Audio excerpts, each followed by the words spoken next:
পবিত্র হজ মৌসুমকে সামনে রেখে ভিসার মেয়াদ শেষ হওয়ার পরও সৌদি আরবে অবস্থান করা বিদেশিদের বিরুদ্ধে কঠোর সতর্কবার্তা দিয়েছে দেশটির স্বরাষ্ট্র মন্ত্রণালয়।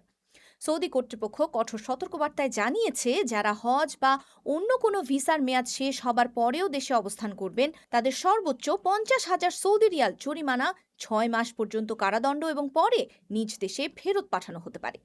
একই সঙ্গে হজ মৌসুমে নিরাপত্তা ও শৃঙ্খলা বজায় রাখতে সব ধরনের নিয়ম কঠোরভাবে বাস্তবায়ন করা হবে বলেও সতর্ক করা হয়েছে।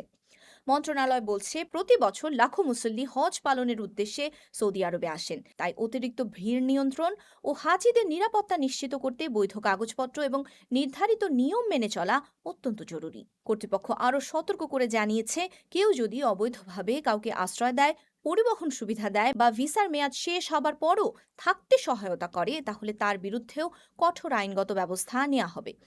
ইতোমধ্যে হজ পারমিট ছাড়া মক্কায় প্রবেশ, অনুমতি ছাড়া হজ পালনের চেষ্টা এবং অবৈধ অভিবাসীদের বিরুদ্ধে দেশ জুড়ে অভিযান জোরদার করেছে সৌদি সরকার।